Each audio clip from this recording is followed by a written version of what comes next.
Members on the dais, ladies and gentlemen,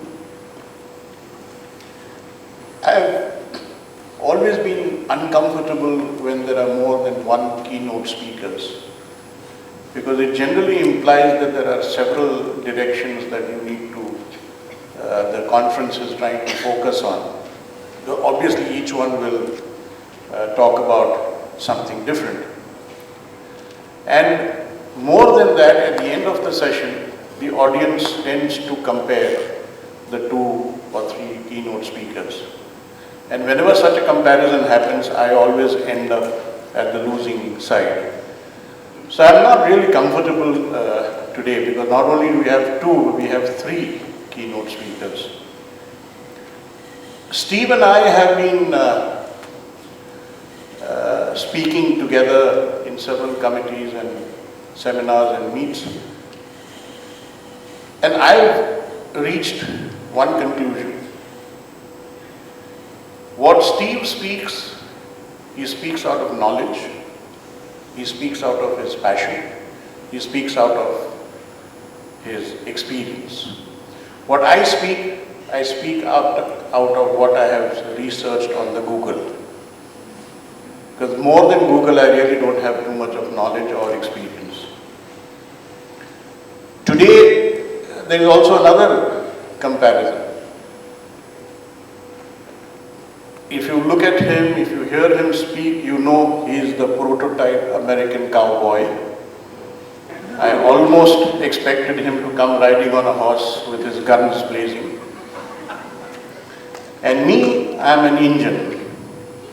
The Red Indian who's trying to survive in this cruel world of the Americans. And the third and the most obvious comparison is Steve is dignified and he is mature. I am young and handsome.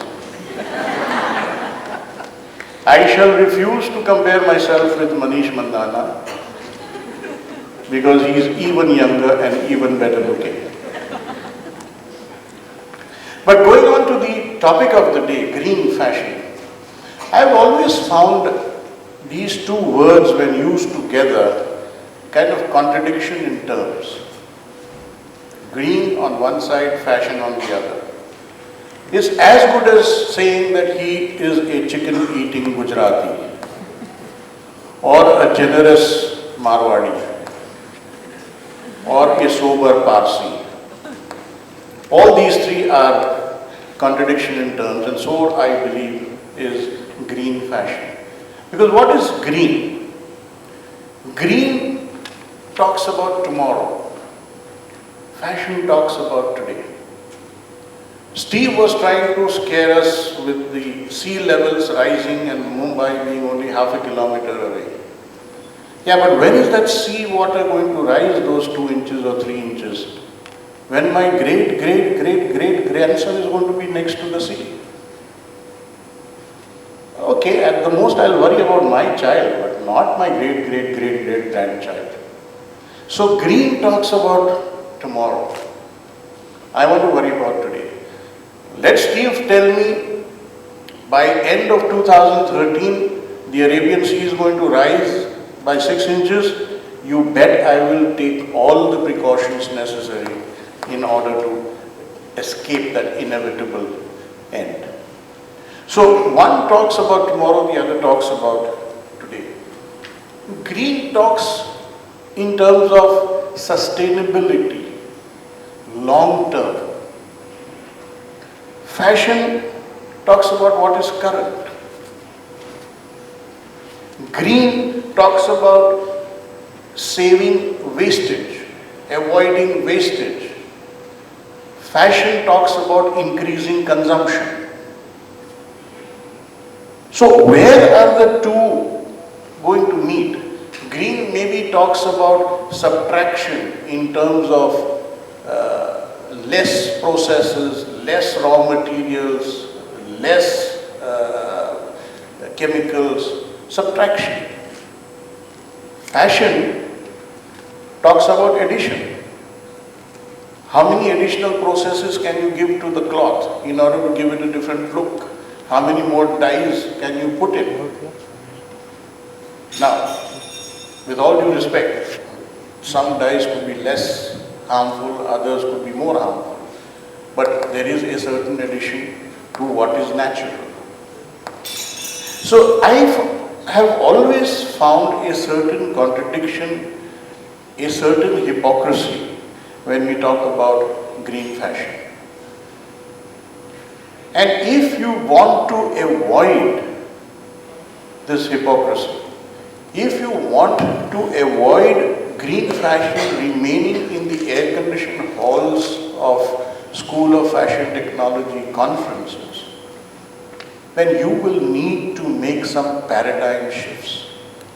We will need to make some paradigm shifts in the way we think, the way we work, the way we operate, and the way we reward them. And I'm saying this very deliberately. You will have to start right from the beginning. You will have to not start with the levels of designers, you will have to start at the point at which designers are taught. And that is the schools of design. The Mrs. Hundekars and the Raju Bhatyas will have to change the curriculum of design schools, where the emphasis, the focus is not on design, not on fashion, but on green design and green fashion. And not only will you have to change the curriculum, but your examination systems will need to change. Your evaluation systems will need to change. And a student who has produced something which is green, something which is without using artificial processes, something which is natural, he or she will need to get more marks. I'm talking about very down to earth, very practical, very ground level facts out here. Because I am not an academician, I am not a theorist, I am an Angutha Chap businessman. So I'm talking at that level. If I get more marks for doing a green project than the person who does a project involving complicated value additions, I will then be encouraged to do that green project. You will need to change the way designers think. Designers will need to get rewarded if they work on natural green substances which use traditional crafts and so on. We are having a company where some outstanding designers are practicing or using only natural fabrics, only natural crafts. They don't get any concessions from the fashion weeks. They don't get any higher rates from the Azaz and the Ensembles and the Kimayas. So why should they? Why would you not, as a designer, focus on designing the ghagras and the cholis and the lehengas, which has about 50 tons of non-green substances stitched onto that, if that is going to give them more profits? So designers will need to be rewarded in a different way. Manufacturers will need to be rewarded, again and again I use the word reward, for being green. The tax laws will need to change. The accounting processes will need to change. Today, for example, what is the bottom line of the balance sheet? What does a businessman strive for? For profits.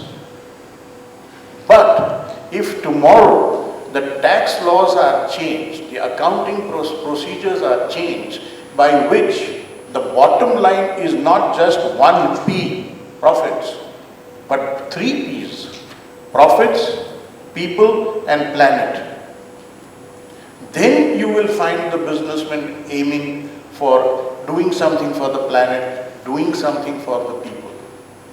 Otherwise, I am afraid we will continue looking at profit, because that is the only thing that my stakeholders understand. That is the only thing that I am given credit for. So why should I not focus on that? You will need to you will need to reward retailers. For example, can Shoppers Stop be compensated by the government with reduced rent in the area where they have where they are selling only green products? I know I am being very materialistic here, but unfortunately that is a fact of human race. We are materialistic. We look at what benefits us today. So these are the things that you will need to inculcate and get into our systems. Today it is cheaper to buy a polyester shirt than it is to buy a cotton shirt. So why should a consumer buy a cotton shirt? Today if I were to buy a linen, today if I were to buy a t-shirt which is completely eco-friendly, it costs me 20 to 30% more than if I buy a regular t-shirt. I am not talking of the Manish Mandanas. There are these outstanding individuals and brilliant exceptions who will go out of the way, who will think beyond the norms to manufacture in a particular way, to manufacture certain particular products. You will always find certain consumers who are willing to pay more for eco-friendly products. I am talking of the mass, I am talking of the bulk of the population. And no matter what we say, we will need to admit that the mass today looks at their benefits right now. Steve has been deeply involved, slightly different when I'm talking, it's not really eco-friendly, but when we talk about social compliance, it is a fact today that if you have your manufacturing which is socially and legally compliant, the cost of your manufacture goes up.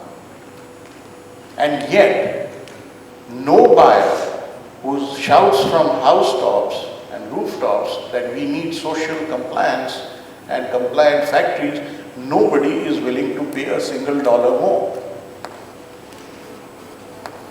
Why are they not willing to pay more? Because they can't afford it.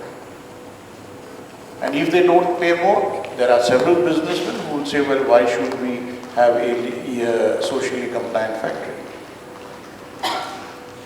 So I once again repeat what I am saying, that there needs to be a paradigm shift in the way we think, the way we operate, the way we reward. If we want 1,000 Manish Mandanas in our world, if we want green fashion to be actually practiced on the streets, in the fashion, in the clothes, in the garments that you see the day-to-day common man wearing that fashion. Otherwise, I'm afraid green fashion will remain in the conferences and seminars and summits. Thank you.